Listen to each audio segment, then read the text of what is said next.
जय हिंद दोस्तों, मैं सब इंस्पेक्टर हरिंदर सिंह। आज मैं ये वीडियो उन युवा साथियों के लिए लेके आया हूँ जो भविष्य में अपने आप को सब इंस्पेक्टर देखते हैं। तो जैसा कि आप सब इंस्पेक्टर बनना चाहते हैं तो आपको ये ज़रूर पता होना चाहिए कि सब इंस्पेक्टर किस किस विभाग के लिए जो वैकेंसी निकलती है, तब किस किस विभाग के लिए सब इंस्पेक्टर की डिमांड आती है। तो इसमें मेनली दो प्रकार के सब इंस्पेक्टर होते हैं, टेक्निकल और नॉन टेक। जो टेक्निकल प्रकार के होते हैं वो होते हैं आर्मरर होते हैं, रेडियो के होते हैं, और भी दो तीन विभाग हैं, उन प्रकार के सब इंस्पेक्टर टेक्निकल में होते हैं। और जो नॉन टेक होते हैं, नॉन टेक में होते हैं जैसे कि एसएएफ सशस्त्र बल, सूबेदार और जिला बल, जिसको डीएफ कहा जाता है। तो आपको जो भी चॉइस हो उसको चॉइस भर के उसके बाद आप उसको भर सकते हैं नोटिफिकेशन में। और उसके बाद आपका जो, वैसे आप लोगों ने रोजगार पंजीयन करा ही रखा होगा, तो लेकिन फिर भी आपको क्या क्या डॉक्यूमेंट उसमें स्कैन करने के लिए रिक्वायरमेंट होती है, तो वो मैं आपको बता देता हूँ। जैसे कि 10th और 12th की मार्कशीट, ग्रेजुएशन की मार्कशीट, और उसके अलावा आपका जाति प्रमाण पत्र, और उसके अलावा आपका जो डोमिसाइल जिसको बोलते हैं मूल निवासी, वो होना चाहिए, और आपका चरित्र प्रमाण पत्र। ये सारी चीज़ें रिक्वायरमेंट होती हैं आपके जब आप फॉर्म भरते हैं।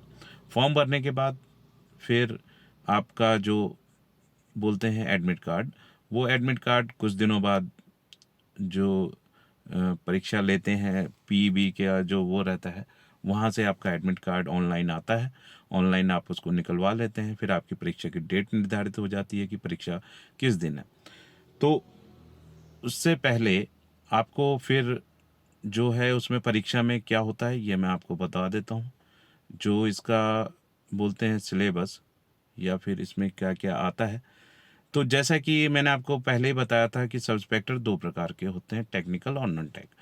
तो इसकी जो परीक्षा होती है, पहले जो होती है, पहला जो परीक्षा होती है जो 3 घंटे की होती है, जिसमें 200 मार्क्स का पेपर होता है। और पहला पेपर होता है जो होता है नॉन टेक्निक के लिए। और वो पेपर जो टेक्निकल नॉन टेक, वो दोनों को, दोनों ही सब इंस्पेक्टर जो बनना चाहते हैं उनको देना पड़ता है वो। तो दोनों को ही के लिए कंपलसरी होता है, जो कि 3 घंटे का होता है, और उसमें 200 मार्क्स का होता है, जिसमें कि 100 मार्क्स का केवल हिंदी और इंग्लिश आता है, जिसमें हिंदी 70 मार्क्स की और इंग्लिश 30 मार्क्स की। और उसके बाद जो 100 नंबर का पेपर होता है, उनमें आपको मैथ्स, रीजनिंग, उसके बाद जो सामान्य ज्ञान में सब कुछ आ जाता है, जैसा कि साइंस, हिस्ट्री, ज्योग्राफी। तो उसमें टोटल पूरा वो रहता है, जीके, सब कुछ, एमपी जीके, सब कुछ उसी में वो कर दिया जाता है।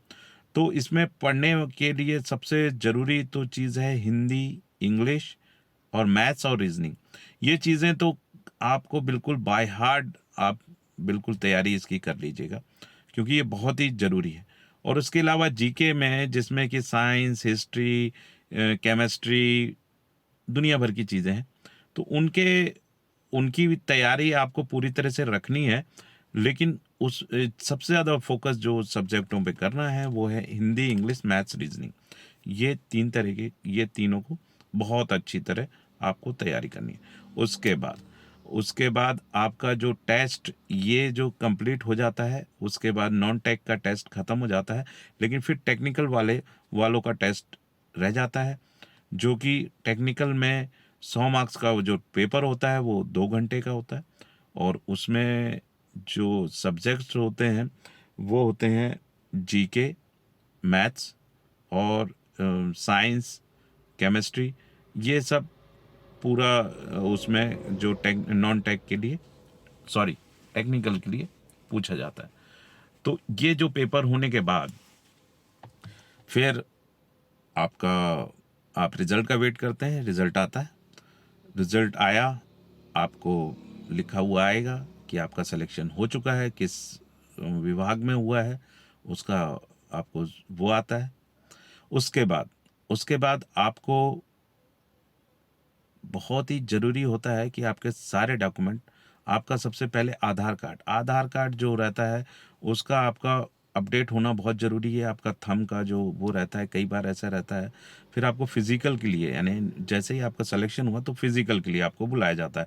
लेकिन फिज़िकल आपका जो रनिंग और ये सब आपका टेस्ट लेने से पहले आपका डॉक्यूमेंट जो रहता है उसको चेक किया जाता है।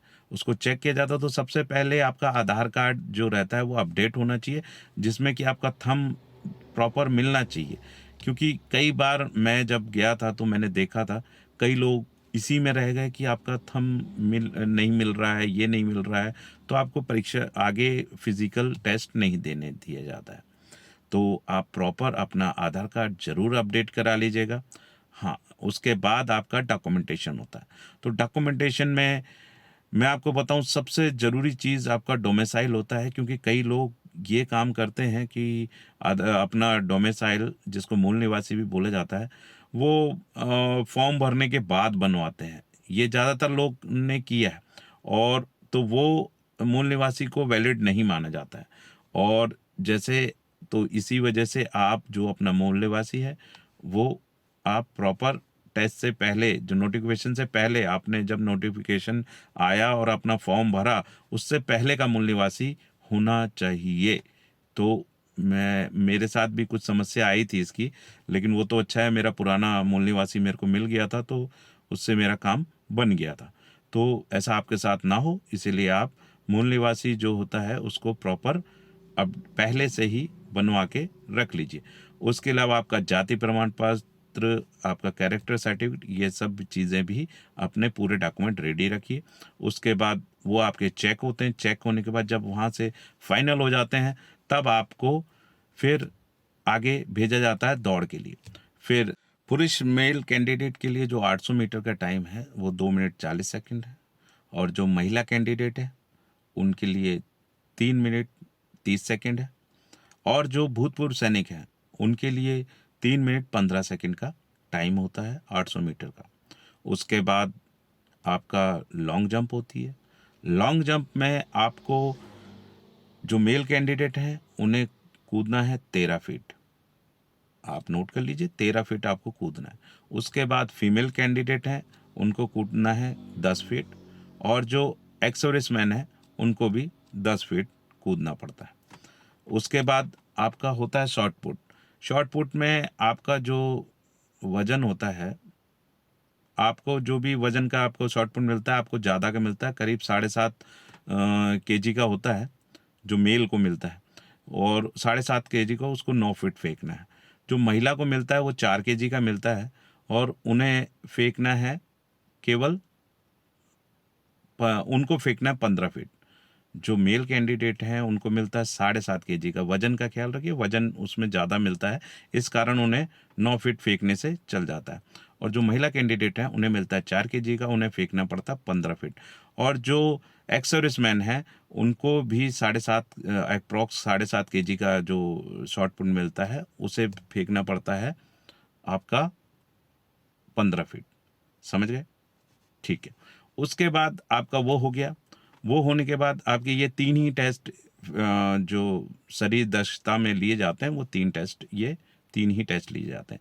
उसके बाद उसी वक़्त आपका इंटरव्यू होता है। जैसे ही आपका वो हो गया, उसके बाद आपका इंटरव्यू के लिए आपका अलग वो, जैसा मेरे साथ समस्या हुई थी, मैं गया था, मेरे को फिज़िकल मैंने दिया, उसके बाद पता चला इंटरव्यू है। अब इंटरव्यू के लिए आपको बाकायदा शर्ट, पैंट और इस तरीके की जो फॉर्मल ड्रेस है वो पहननी पड़ती है, तो मेरे पास थी नहीं।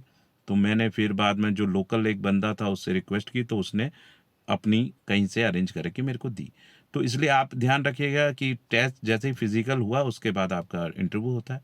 इंटरव्यू इंटरव्यू में आपको घबराने की कोई आवश्यकता नहीं है। इंटरव्यू में आपसे सवाल सिर्फ़ वही पूछे जाएँगे जो आप जिस फ़ील्ड से, या तो आप पहले कोई जॉब करते थे, या आपकी हॉबी है, या आपका जो भी आपका आपने कर रखा है उसी से संबंधित सवाल पूछे जाते हैं। इंटरव्यू में कुछ अलग से नहीं पूछा जाता आपसे। आपने जैसा आपने भरा होगा कि फॉर्म में कि आपने हॉबी भरी कि मेरी फुटबॉल खेलता हूँ, तो आपसे पूछ लिया जाएगा फुटबॉल ग्राउंड की लंबाई कितनी होती है, खिलाड़ी कितने होते हैं। तो बहुत ही जनरल और बेसिक क्वेश्चन पूछे जाते हैं। इंटरव्यू में आपको घबराने की या उसके लिए ज़्यादा प्रिपेयर करने की कोई आवश्यकता मैं तो नहीं मानता, लेकिन हाँ, आपको करना है तो कर सकते हैं और भी लोगों से सलाह ले सकते हैं। चूँकि मैं एक्स-सर्विसमैन था तो मुझे वहाँ के सवाल पूछे गए कि आप वहाँ पर थे तो क्या काम करते थे? तो मैं एक्चुअली ड्राइवर था, मैं टैंक चलाता था, तो मुझे टैंक के संबंधित सवाल पूछे गए। उसके बाद फिर आपको एक कुछ इस तरीके से पूछ लिया जाता है कि पुलिस से संबंधित, जैसे कि आपकी घटना हुई कोई या आपके परिवार ने किसी को गोली मार दी, आप वहाँ खड़े हैं तो आप क्या करेंगे? मतलब ये एक जनरल आपको प्रेज़ेंट माइंड आपको उस टाइम रहना है और उसको प्रेज़ेंट माइंड तत्काल आपको कोई ना कोई जवाब देना है। तो और उसके बाद आपको इंटरव्यू के मार्क्स मिल जाते हैं। तो इंटरव्यू 10 मार्क्स का होता है।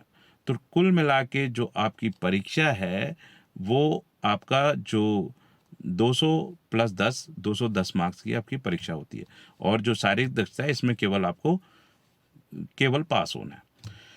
तो ये हो गया। इसके बाद आप फिर वेट करिए अपने रिज़ल्ट का और आपका प्लस में, और उसके बाद फिर आपकी जो मेरिट निकलती है, उसमें आपका नाम आ जाता है, तो आप सेलेक्ट हो गए।